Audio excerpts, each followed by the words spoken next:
France is more than just Paris. It's a country where every city tells a story of food, fashion, art, and history. But if you only had time for three, these are the ones that truly capture the soul of France.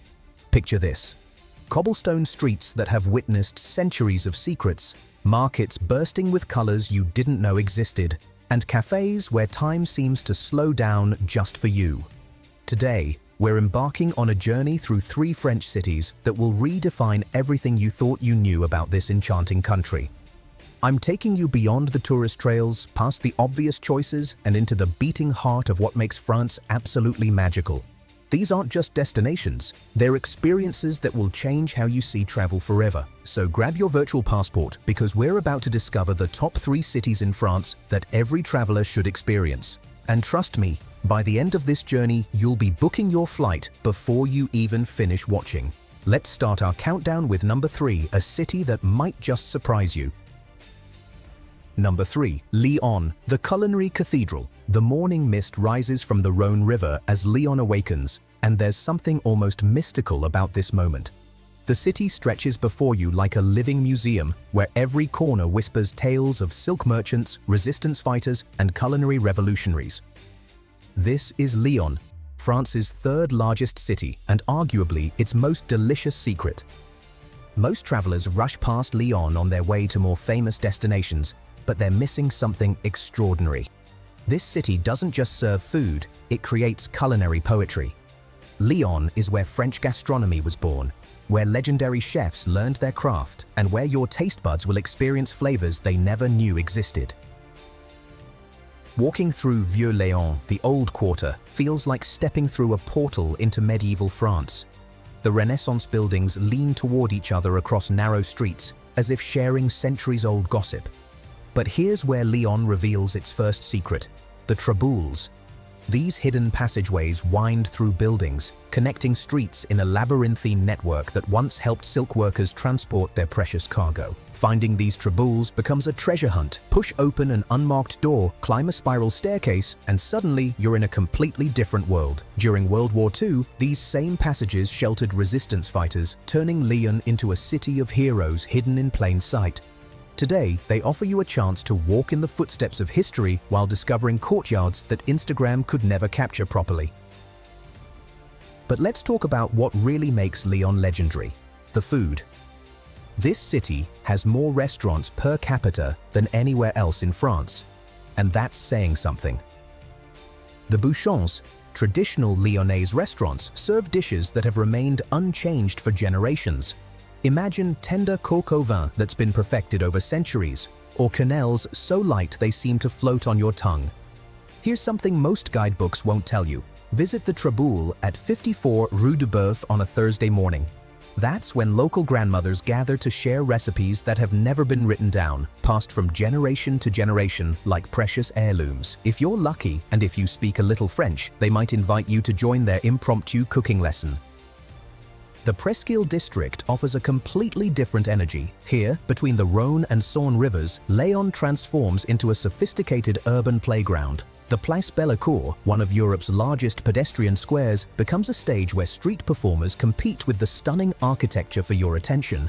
But venture into the smaller streets, and you'll discover boutiques selling everything from handcrafted chocolates to vintage silk scarves. Lyon's markets deserve their own love letter. Les Halles de Lyon. Paul Bocuse, named after the legendary chef, isn't just a market, it's a cathedral of cuisine. The vendors here are artists, arranging their products like precious jewels. The cheese merchant will slice you samples of reblochon that will spoil you for life, while the charcuterie specialist crafts sandwiches that redefine what you thought you knew about French ham. For the ultimate Lyon experience, time your visit for the Festival of Lights in December. The entire city becomes an open-air art gallery as buildings transform into canvases for spectacular light displays. Locals place candles in their windows, continuing a tradition that dates back to 1852, and the streets fill with families sharing mulled wine and roasted chestnuts. Here's an insider tip that could change your entire trip. Book a food tour that starts at 6 a.m. Yes, it sounds early, but this is when the city's food markets come alive. You'll taste fresh bread still warm from ovens that have been baking since 1890, sample cheeses while they're at their peak flavor, and discover why Lyon earned its reputation as France's gastronomic capital. From Lyon's medieval mysteries and culinary masterpieces, we head south to a city where the Mediterranean sun paints everything in golden hues. Number 2. Nice, where the Mediterranean dreams come true. The French Riviera has a sound. It's the gentle lapping of azure waves against smooth pebbles, mixed with the melodic chatter of café conversations and the distant call of seagulls. And nowhere captures this symphony better than Nice, a city that seems painted by an artist who couldn't decide between using every shade of blue in existence. Nice greets you with a warmth that goes beyond its famous 300 days of sunshine per year.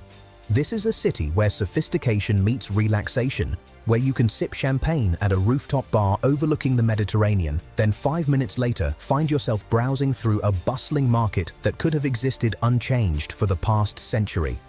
The Promenade des Anglais stretches like a ribbon along the Baie des Anges, and walking here at sunset is nothing short of magical. The promenade got its name from English aristocrats who flocked here in the 19th century, but today it belongs to everyone, joggers starting their morning routine, couples stealing romantic moments, and artists setting up easels to capture light that seems impossibly perfect.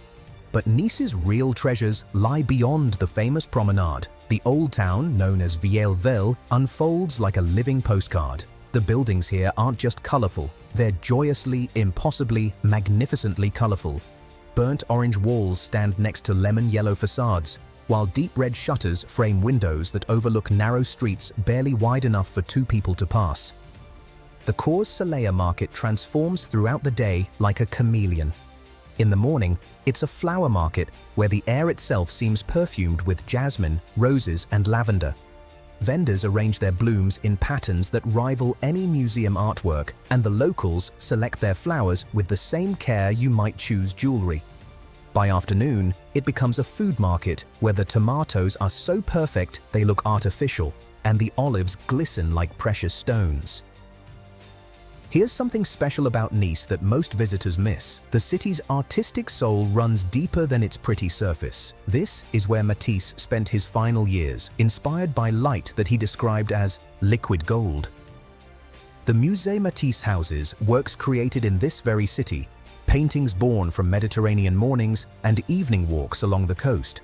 But you don't need to visit a museum to see Nice's art, it's everywhere. Street murals tell stories of fishermen and merchants, while tiny galleries tucked into ancient buildings showcase works by artists drawn here by the same light that captivated Matisse. The Russian Orthodox Cathedral, with its onion domes and intricate frescoes, stands as a reminder that Nice has always been a crossroads of cultures. The beaches of Nice aren't your typical sand paradise. They're pebbled shores that massage your feet and create a unique sound when waves retreat. But this isn't a drawback. It's part of Nice's character. The beach clubs here have perfected the art of Mediterranean luxury, where you can spend an entire day moving between a comfortable lounger, crystalline waters, and a seaside restaurant serving bouillabaisse that tastes like the ocean's finest secrets. For the truly special Nice experience, venture to Castle Hill just before sunset. The climb is steep but manageable, and the reward is a view that encompasses everything that makes this city magical. The Mediterranean stretches endlessly before you, the old town spreads out in all its colorful glory, and the Alps provide a dramatic backdrop that reminds you that Nice exists at the intersection of multiple worlds. Here's an insider secret. Visit the Villa Ephrussi de Rothschild in nearby Saint-Jean-Cap-Ferrat on a Wednesday morning. The gardens here represent different themes: French, Spanish, Japanese, and wandering through them feels like traveling the world in a single morning. The villa itself, with its pink facade and art collection, embodies the Belle Époque elegance that still defines the French Riviera.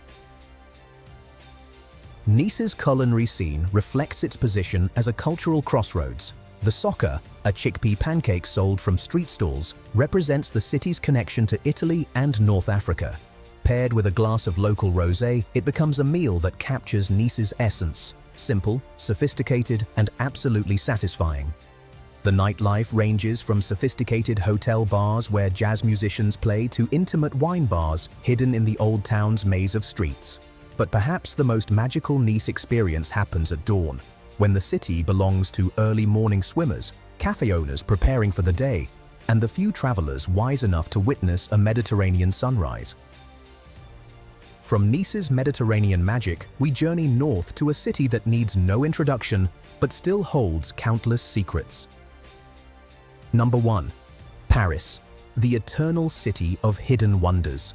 Everyone thinks they know Paris. They picture the Eiffel Tower, imagine croissants and cafe culture, maybe dream about strolling along the Seine. But the Paris that will steal your heart isn't the one from postcards. It's the city hiding in plain sight, waiting for travelers brave enough to look beyond the obvious.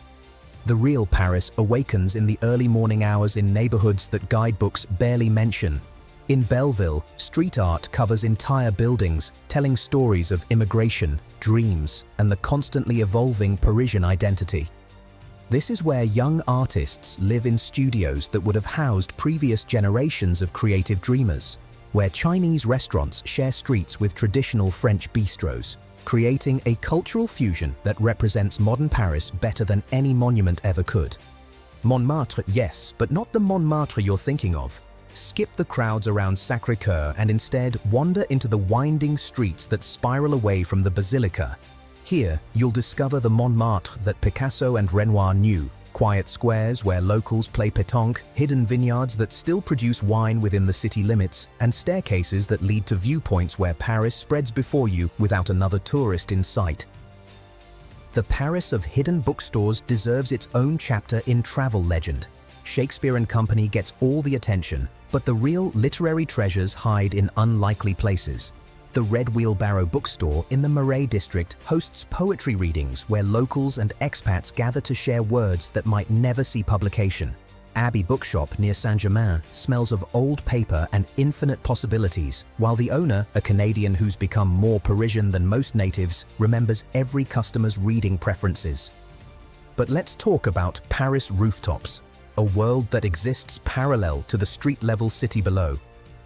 The Galeries Lafayette offers the famous view, but locals know about the rooftop of the Institut du Monde Arabe, where geometric patterns frame a sunset that transforms Notre Dame and the Seine into a living painting. The rooftop bar at the Beaubourg Hotel provides an intimate setting where you can watch the city's lights twinkle on while sipping wine that costs less than you'd expect. Paris markets operate on a rhythm that tourists rarely experience. The Marché des Enfants Rouges, the oldest covered market in Paris, comes alive on Saturday mornings when vendors who've worked the same stalls for decades arrange their offerings like temporary art installations. The conversation here happens in a dozen languages, reflecting Paris's status as a global crossroads where traditions from around the world find new expression. The Seine offers more than romantic boat rides. At dawn, you'll find Parisians swimming in designated areas, treating the river as their personal fitness center. The riverbanks host impromptu picnics where strangers share wine and conversation, creating temporary communities that dissolve and reform like the flowing water beside them. The bouquinistes, the book vendors who've lined the Seine for centuries, sell more than old books. They're guardians of Parisian intellectual culture, ready to discuss philosophy or recommend a novel that could change your perspective on everything. Hidden courtyards throughout Paris offer secret worlds behind unmarked doors. In the 11th arrondissement, push open the door at 12 Rue de la Folie Méricourt, and you'll discover a courtyard where artist studios surround a garden that feels like rural France transported to the city center. These spaces represent Paris's ability to surprise, to offer intimate experiences in the middle of urban intensity. The café culture of Paris goes far beyond sidewalk tables and people watching. Café de Flore and Les Deux Magots attract tourists, but locals gather at neighborhood cafés where the owner remembers your usual order and conversation flows between philosophy and gossip with equal passion. In Café des Deux Moulins in Montmartre, where Amélie was filmed, tourists come for photos, but if you stay long enough, you'll witness the real Parisian café experience, heated discussions about politics, quiet moments of solitude, and the particular art of making a single espresso last an entire afternoon. The Louvre deserves its reputation, but Paris's museum culture extends far beyond its famous institutions. The Musée Jacquemart-André showcases a private collection in a mansion that feels more like visiting cultured friends than attending a formal exhibition. The Musée de la Chasse et de la Nature explores humanity's relationship with the natural world through art that challenges preconceptions about both hunting and conservation. For the ultimate Parisian experience, adopt the local rhythm. Shop at markets in the morning, take long lunches that blur into afternoon conversations, and reserve evenings for wandering neighborhoods where each street offers a different architectural period, a new culinary discovery, or an unexpected cultural encounter. Here's the secret that transforms any Paris visit. Approach the city like a local resident rather than a tourist. Choose a neighborhood and explore it thoroughly rather than rushing between monuments. Sit in parks and observe daily life. Strike up conversations in cafes. Paris reveals its true character not through its famous attractions, but through the accumulation of small moments. A perfect croissant, an unexpected street performance, a conversation with a stranger who becomes a temporary friend. And there you have it, 3 French cities that capture different facets of what makes France absolutely magical.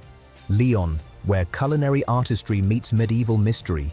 Nice, where Mediterranean dreams take shape under impossibly perfect light.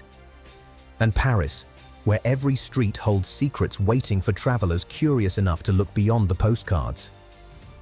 Each of these cities offers something unique, something that will change how you think about travel, about France, and maybe about yourself. But I'm curious, which one would you visit first? The hidden traboules and gastronomic wonders of Lyon, the colorful markets and azure waters of Nice, or the secret corners and artistic soul of Paris? Drop a comment below and let me know which city called to you most strongly. And if this journey through France has inspired your wanderlust, make sure to subscribe because we're just getting started as we continue to explore hidden gems across the globe that most travelers never discover, cities that rival these French treasures but remain beautifully, blissfully uncrowded. Until then, keep dreaming of cobblestone streets, perfect pastries, and the kind of travel experiences that become the stories you'll tell for the rest of your life. Au revoir, and see you in the next adventure.